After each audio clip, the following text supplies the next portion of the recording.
Hey everyone, and welcome to the channel. So today we get to take a look at the all-new 2023 Lexus RX350 Premium. Huge shout out to Hendrick Lexus Northlake for providing this SUV for me today. Check out their website, that link is down in the description. The 350 that you see behind me is finished off in caviar with an MSRP just under $57,000. And underneath the hood, this has an all-new 2.4 liter 4-cylinder turbocharged engine paired to an 8-speed automatic transmission. This pumps out 275 horsepower, 317 pound-feet of torque. That power sent to the front wheels. This weighs in right around 4,100 pounds. It'll do 0 to 60 in 7.5 seconds with a top speed of 124 miles an hour. It also has a fuel capacity of 17.8 gallons. You'll expect to see around 22 miles per gallon in the city, 29 out on the highway. This also has a wheelbase of 112.2 inches. Its overall length is 192.5. It has a width of 75.6 and a height of 67.4 inches. As we move on to the exterior styling now for the all-new RX350, let's start off with the Lexus badge front and center because this is also the forward-facing sensor, so it's nicely incorporated into the badge itself. It doesn't break up the rest of the grille, which has a really cool design to it. Plenty of cutouts for that turbocharged engine as well. And you'll notice too, just above the Lexus badge, it has a lot more contoured lines to the top section just underneath the hood than on some of the previous generations. So it's very distinctive to see that. In the lower section of the bumper, there's also more cutouts. There's some trim pieces on each side along with the fog lights down in the corners. And this also has the LED headlights, DRLs, and turn signals, still retaining that crisp point for that DRL, very iconic for the Lexus models, and a very sleek housing overall, blending in very nicely. You'll notice too that the hood lines also swoop down, running around that piece that I just mentioned above the Lexus badge, going all the way to the base of the hood there, to give it a really nice design. So I love the new look for this RX350.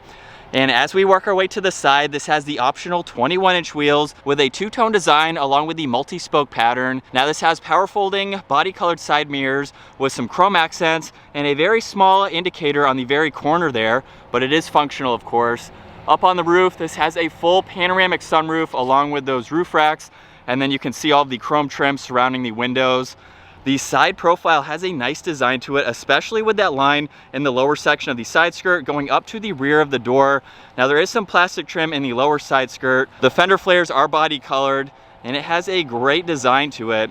Now as we work our way to the rear, you'll also notice that the chrome trim surrounding the windows makes its way to the back glass. So it's nice how that flows to the back glass area, where this also has a spoiler along with the integrated third brake light. The wiper blade is also tucked up under there, so it gives it more of a clean look. This has a backup camera with all the parking sensors, LED taillights with that connector bar that runs right through the middle of the power liftgate. There's some more brush trim in the lower bumper there, just to give it some better contrast. So it has a nice design overall. With the exterior wrapped up, let's work our way to the cargo, so I can hold the button on the key fob or use the button that's up by the backup camera, of course. And you'll see for this SUV, this has a lot of space. We also have the additional carpet for this model too. There's the cover, so you can use that to cover any items that you may have. And then tie down hooks so you can safely secure any items. Now underneath the floor is the spare tire along with a little bit more storage if you need to use that. And then over on this right side, you can actually fold down the back seats. There's a hook and a 12-volt too. So if I push on R, you will see that go all the way down. I can also push on L to fold that seat down. And you can tell with the back seats folded down, that gives you a lot more interior space to make this a very practical SUV. Now for the power liftgate, you can close and lock the vehicle. The one on the left side will just close it. And this also has a towing capacity right around 3,500 pounds. So you could hook up some smaller trailers if you really needed to for this smaller size SUV. Now, as we work our way to the back seats, you actually have to pull on the handle on the inside of the handle there, and you can lock and unlock these doors, which is very convenient to see. Now for this interior, this is very, very beautiful with the two-tone design with the white and the black leather. There's the window control along with lock and unlock. One of the speakers, a little bit of storage space in the lower section of the door, and then the release is actually on the inside of this grab handle. So all you have to do is push on that in order to get out. Very cool to see that sleek design. And then the white leather makes its way to the interior, and a good amount of space to enter and exit. So at 5'10", I can easily work my way into these back seats where I have plenty of room for my feet and my legs. There's also a storage pocket behind both front seats. Right in the middle are the temperature controls along with the USB-Cs on both sides, and then 2 air vents right in the middle. And as far as headroom goes, at 5'10", I have plenty of room above my head. Hopefully you can tell right now that I currently have this seat reclined all the way with these two all the way up. So you do have some more comfort adjustabilities for the back seats, making this very comfortable to be in. And then also right in the middle, we have the armrest. If I open this up, there's also 2 cup holders, so you can use those, of course, and then a little bit of storage space on the back side, so you can place in any items there that you need to. Now, as far as visibility goes, there is a pretty big pillar right there with the headrest up, but there is a window on each side. So it's really not all that bad, especially for the design of this car. Now, as we work our way to the front seats, the door panel's finished off just like the rear. However, this has the addition of the window controls, side mirror adjustments, lock and unlock as well. There's 1 speaker, a lot more storage in the lower section, and the same design, of course, for that release handle. And then looking at the front seats, they have a nice design to them with all the perforations running down them, and they are automatic. So all of those adjustments are down on the side. And it's just as easy to enter these front seats. We have a steering wheel that's covered in solid leather with all of the wood trim. So it's a really nice accent to see. More of that brush trim on each side. It's even on the steering wheel mounted paddle shifters. But let's fire this RX350 back up. With my foot on the brake, that brushed aluminum button is over on this right side, and we can bring this to life. And looking at the digital gauge cluster, you'll see over on the left side is the engine temperature, on the right side is the fuel gauge, and right in the middle you can go through a lot more info where you can currently see the tach as well as the miles per hour, what gear you're in, and then in the lower section, currently it's showing your total average fuel economy. Now you can further go through that information using these controls over on the right side, where you'll notice the cruise control settings. There's also a pages button too, and by pushing on that, you can actually control on the heads-up display what you're going to go through. So it might be hard to see on camera, but currently with the average fuel economy, if I scroll over, now you can see the average speed, and again, that will change on the heads-up display. I really hope the camera can pick that up, because I can also scroll over, look at the eco meter, I can look at audio. Right now it's currently showing miles per hour, the speed limit sign, how fast you're going, along with if you have the lane keeping assist on. So essentially you're seeing what I'm showing on the screen at the moment, and on the heads-up display it will actually change. And then over on the right side it will actually show you what all of these buttons are doing. So it says display for the left and the right, and then the upper 2 are going up and down is for the adjustment for the heads-up display. So you can raise and lower that just depending on your preference and what you'd like to see. And then if you push on this pages button, it will actually shift to more, and now you can use these buttons to go through a little bit more info. So you can actually go into the radar cruise, and you can have your following distance set up along with mode, and then there's 2 blank ones that you can set up. So it's very interesting to see, but you get a lot more info on that heads-up display than you do in the gauge cluster, which is pretty cool to see. And then over on this left side, there's volume for the radio. There's also another pages button, and essentially you can use that to control this pad here. So currently I have it on voice commands for the bottom arrow, and then seek and track for the radio are on the left and the right. There's also another Bluetooth control on the top. If I push on it again, now this is audio, there's mode, and we still have tuning. And again, all of those are for that heads-up display. So that is where I'm reading that information. But it's pretty cool that you have those settings for these multi-functional controls on each side. And then right in the middle, this is a sensor for the driver. So with the adaptive cruise, that can monitor your face, of course, to see if you've fallen asleep or you're just distracted and not paying attention. So very, very nice setup for this all-new RX350.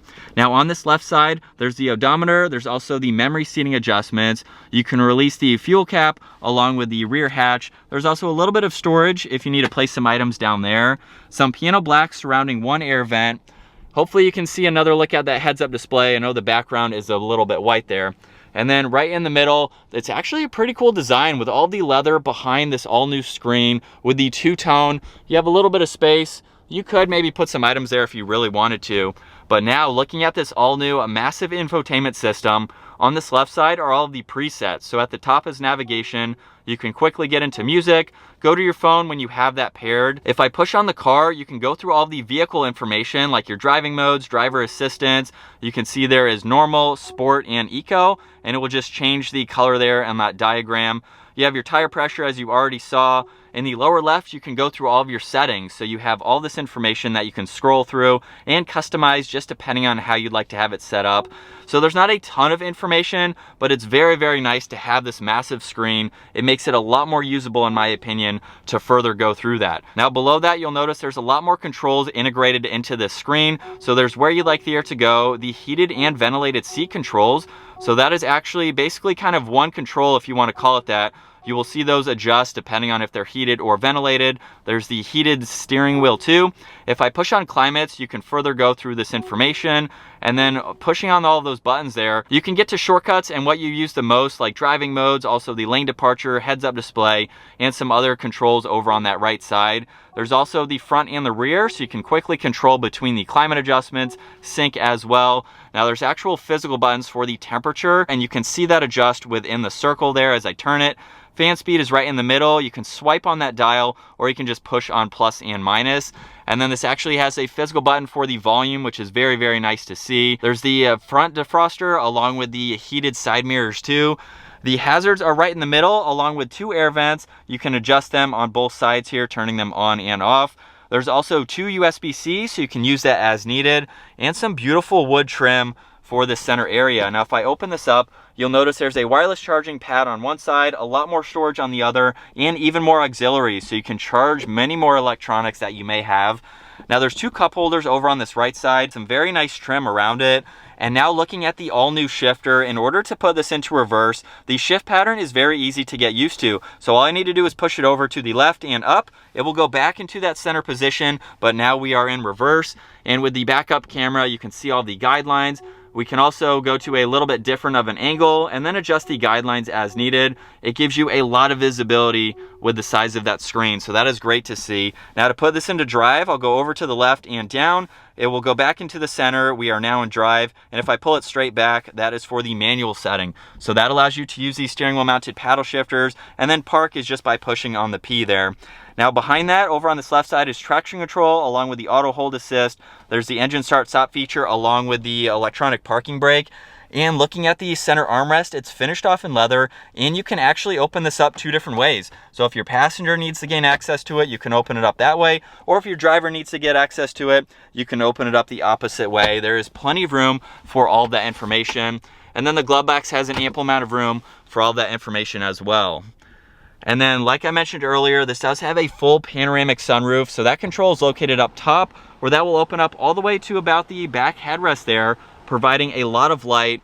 There's also the sunshade adjustment, or the sunroof adjustment as well, and the touch sensitive dome lights. And all new for this RX is the digital camera for that rear view mirror. So we have the traditional rear view, and if you want a little bit more visibility, you can flip that up, and now you have an ample amount of visibility. I love this system. It's very cool to have, and it's being integrated into a lot more newer vehicles. And as you can tell, there are a lot of adjustments.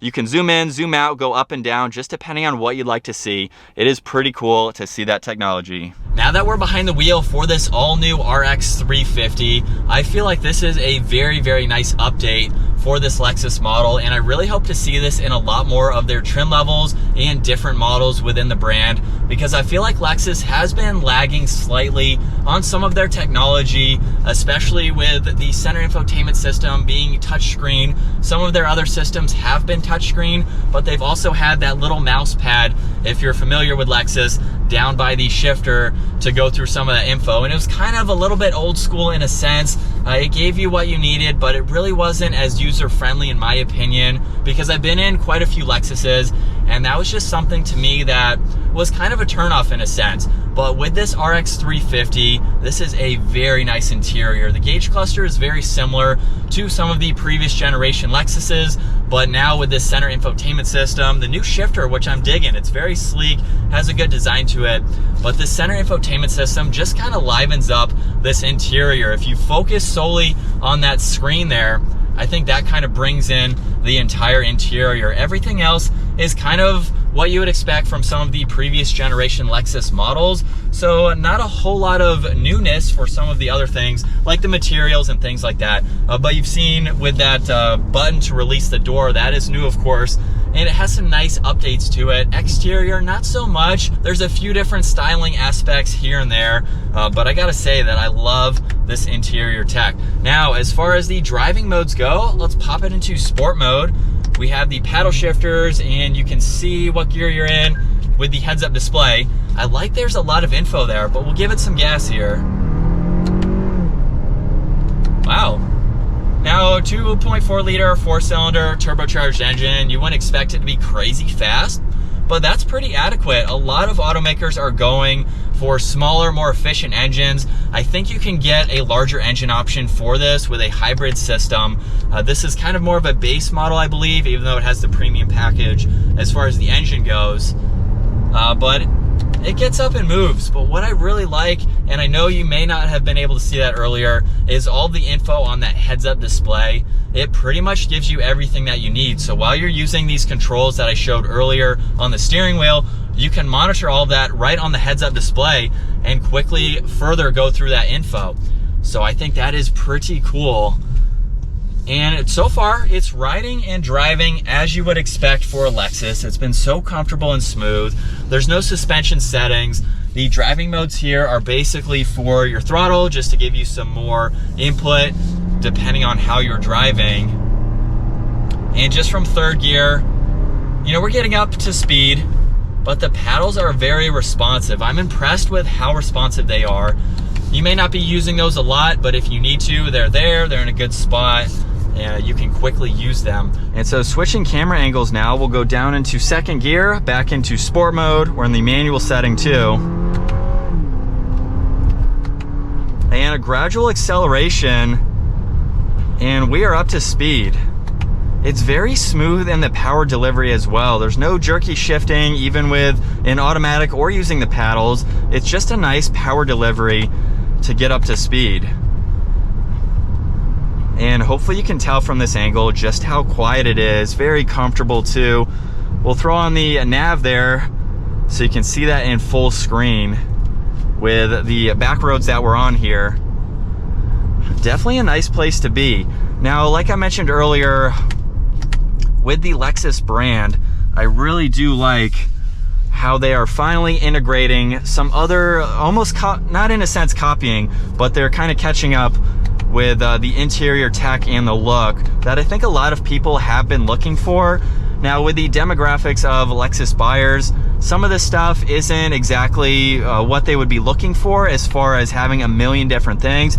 If you want a lot more technology like that, you go with a different brand. Not to say Lexus is bad in any way, but I like the simplicity of what is offered, but I also like having the upgraded look for like the new tech with the size of the screen and everything like that. So if you want a nicer looking interior, you don't want a whole lot of information, Lexus is a good brand. It's going to give you what you're looking for without going to that next level of 800 settings here, 800 settings there, that you're pretty much just going to set it and forget it and move on. So I really like the simplicity of it. But I think that is going to wrap it up for this walk around review and test drive behind the wheel of the 2023 Lexus RX350. Once again, huge shout out to Hendrick Lexus Northlake for providing this SUV for me today. Check out their website. Also give this video a huge thumbs up and consider smashing that subscribe button so you don't miss out on our daily uploads. I will see you all in the next video.